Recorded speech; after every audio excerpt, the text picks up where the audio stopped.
What are your names? Joyce Berkman. John Bracey. My name is Stefana. And what is your relationship to the program here?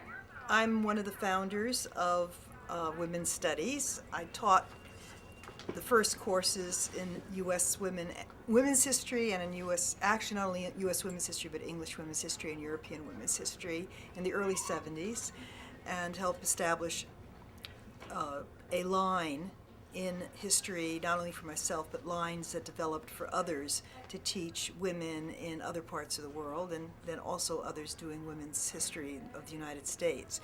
But my connection with women's studies, I've been on the executive committee for many, many, many years. I have served on various search committees. I'm very committed to the program. I'm adjunct, theoretically. Technically, I'm an adjunct faculty member. Yeah, I think I am too. Like Marta over there. Yeah, I'm in African American Studies, and I taught a course in our department that was taught originally by Janetta Cole and Esther Terry. And when they both moved up, I kind of took over the kind of black women's course. And then Joyce and I hooked up when they had Women's Studies and Black Studies had a 2-year FIPSI grant. And it was a 2-year, kind of seminar with Black Studies faculty, Women's Studies faculty. And one of the goals was, in fact, to produce a curriculum. So Joyce and I produced the first kind of large-scale undergraduate course in Black women's history called No Crystal Stair. Right. That was about like 1983, I think it was. But earlier I had mentioned in the other room that when I first got here in 1972, Ali Navakian and Dale Melcher came and asked me to come talk about Ida B. Wells in their Intro to Women's Studies class because they were reading Crusader for Justice, the autobiography of Ida B. Wells. And that was my first kind of contact with people in women's studies. John has been a stalwart supporter, and there are a number of others in AFRAM as well who've worked in collaboration on various conferences. Yeah, we had two big program conferences, development. We had two yeah. huge. We had the 80s spokes. 60 Speak to the 80s. 60 Speak to Yeah. the 80s, and then there was another one I remember African too. American Women in the Vote Yes. in 1987. That's right. We were all- Largest gathering of African American feminist scholars. 3-day conference on the politics of African American women, starting in the 19th century, coming all the way down to the present.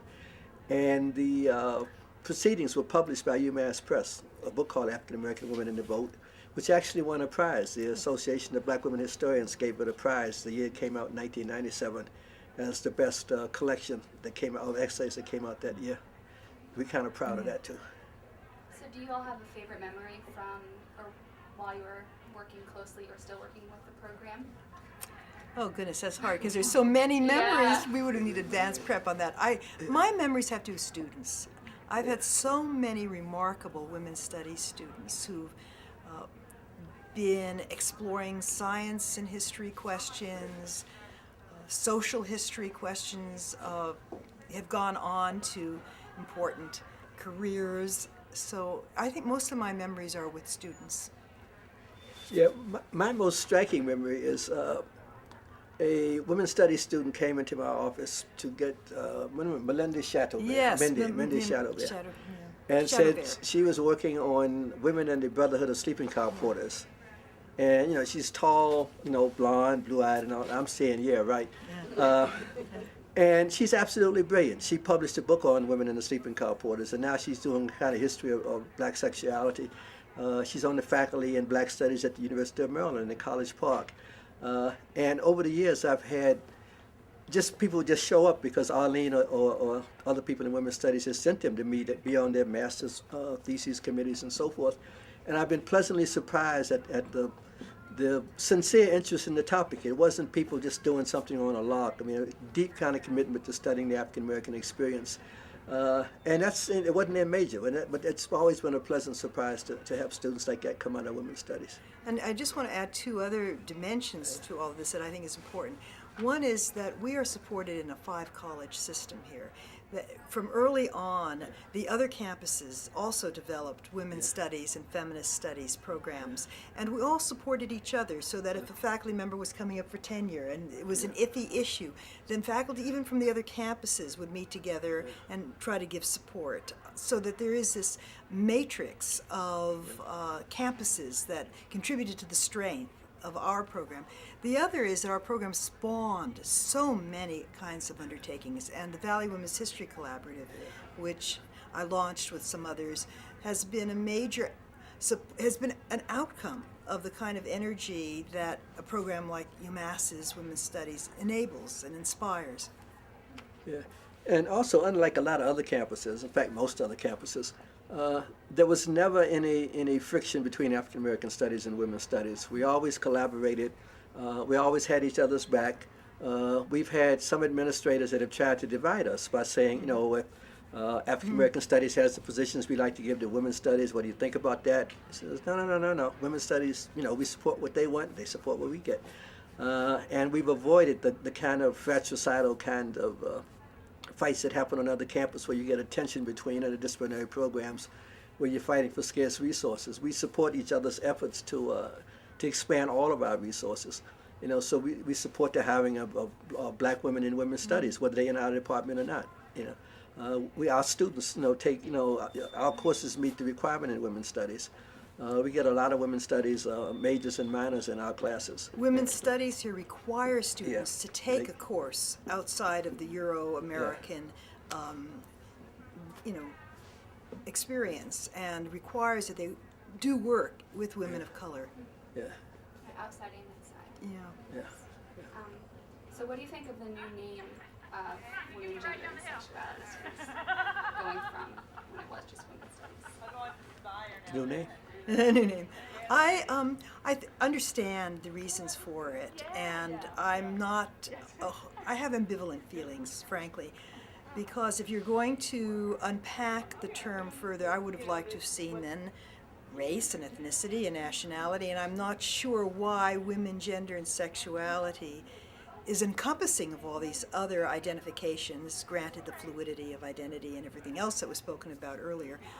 But I understand that in terms of attracting students to the program, that women's studies did not speak for the breadth of our gender and sexuality interpretations and analysis in those categories. And so if we're going to attract men and a lot of women who do not necessarily want to do their own research and teaching or learning in women and are more interested in gender, sexuality, by having this kind of name, it has a greater appeal.